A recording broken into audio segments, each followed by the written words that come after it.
buenas tardes. Nosotros somos el equipo 4 y está conformado por su presentadora Melissa, Jocelyn, Uriel, Emily y Melanie.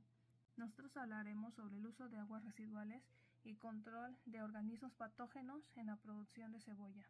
En algunos lugares, en algunas áreas, así como son los municipios de Temisco, Zacatepec, Jojutla, Xochitepec y Puente, utilizan lo que son las aguas residuales que provienen de la ciudad de Cuernavaca, asimismo como en la cuenca del río de la Patlaco. Algunos de los microorganismos presentes en el agua del suelo y bulbo son bacterias conocidas como coliformes, cocos, pseudomonas, salmonelas y huevecillos de gemitos, el cual generan enfermedades en la salud, así como son diarreas, fiebre tifoidea y parasitismo por hemitos. El objetivo general es determinar el impacto de riego con aguas residuales sobre la producción de bulbo de cebolla y la contaminación microbiana asociada, así como la evaluación de métodos para mitigar la contaminación. Los objetivos específicos es evaluar la calidad microbiana, determinar el efecto de riego con aguas residuales, identificar los riesgos para la salud humana y probar diferentes técnicas de manejo post cosecha. Bueno, para los materiales y la metodología que se aplicó en este artículo, pues fue en el Centro de Investigaciones Forestales Agropecuarias de Zacatepec, Morelos. Se usó el riego del agua del río de la Patlaco, que tiene un alto grado de contaminación microbiana. Estas aguas, las colonias de coliformes fecales tienen de 2.3 por 10 a la 7 a 2.4 por 10 a la 9 por cada 100 mililitros de agua y son potencialmente peligrosos para la salud humana. El estudio tuvo dos fases. Una fue la condición hídrica del suelo, cuantificación de coliformes fecales y huevecillos de helmintos en bulbo. Y la segunda fue evaluación de efecto de la materia orgánica, HS y microdin en la eliminación de los mencionados microorganismos en la cebolla. Bueno, a mí me tocó decir la primera fase, la cual fue requerida o fue obtenida durante unos 4 meses aproximadamente, que fue del 1 de noviembre del 1995 al 28 de febrero del 1996.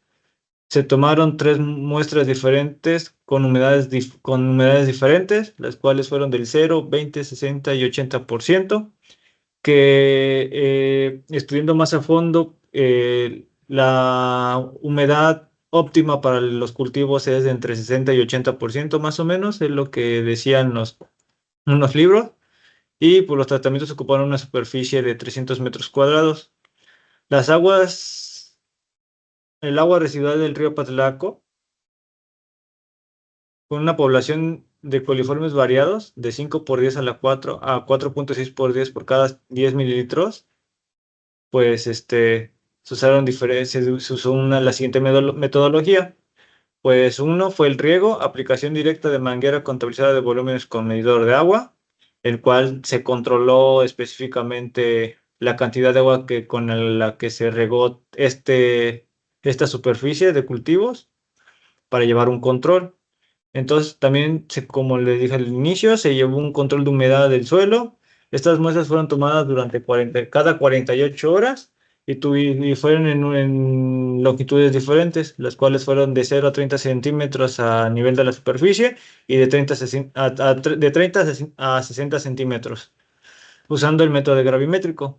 Esto pues para tener más o menos la profundidad de donde había más contaminación sobre estas heces fecales y todo lo que pasaba con la contaminación del agua.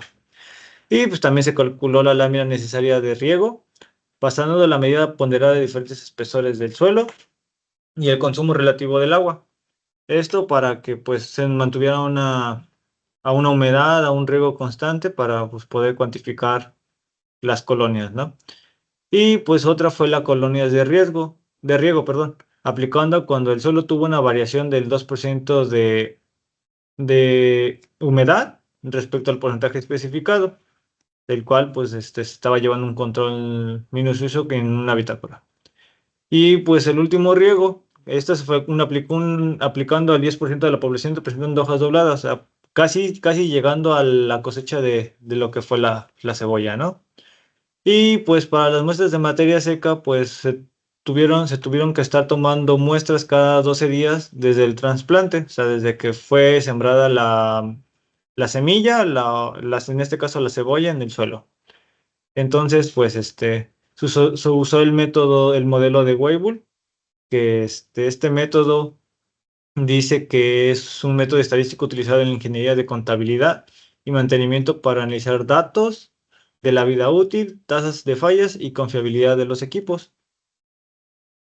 Y pues el modelo pues está referenciado con la siguiente ecuación, que es Y es igual a Y máxima por 1 menos Euler exponencial a la menos X sobre B a la C. Pues teniendo en cuenta estas variables, que pues Y es, como dice aquí, rendimiento de M, o sea, de material seca, en gramos. La X es el número de días después del trasplante, o sea, dependiendo el tiempo de las tomadas de muestra, pues es lo que se va a representar en la ecuación. Y máxima, pues es el valor máximo de la muestra seca. La B es el parámetro de la respuesta del tiempo, que esta fluye, es una inflexión cuando X tiende a B. Y la C es el parámetro de forma de la respuesta de cambios relativos en la tasa de acumulación. Y pues para esto se podía cuantificar con la curva de crecimiento basada en los valores variables de cada tratamiento. Eso diciendo, pues, cuando van aumentando, al final se hacía una comparación de las tablas para cuantificar que en qué día había pues más crecimiento de estas, ¿no? Y pues ahorita van a comentar la segunda fase.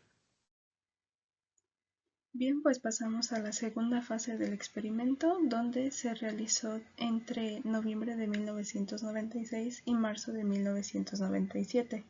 Se aprobaron 12 tratamientos de fertilización, designados como T6 a T17, seleccionados a partir de la combinación de 4 factores.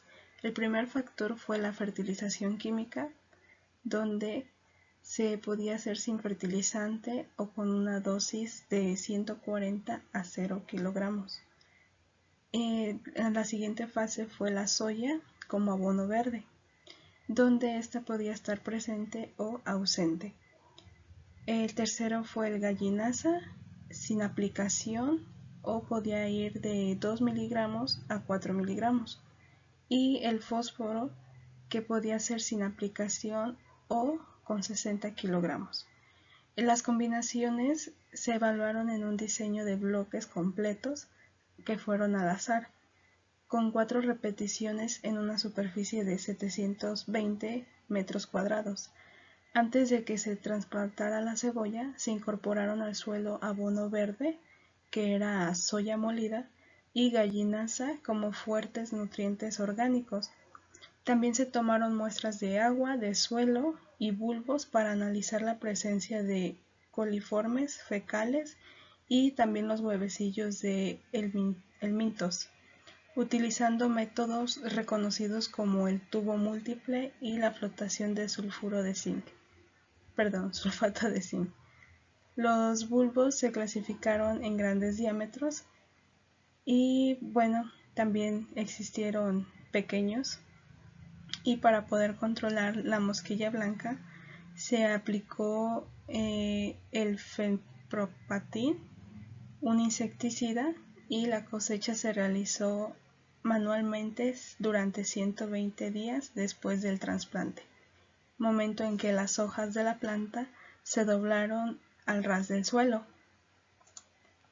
Esta fue la segunda fase y continuamos con que posteriormente fue evaluado el efecto del tratamiento de desinfección sobre los bulbos cosechados.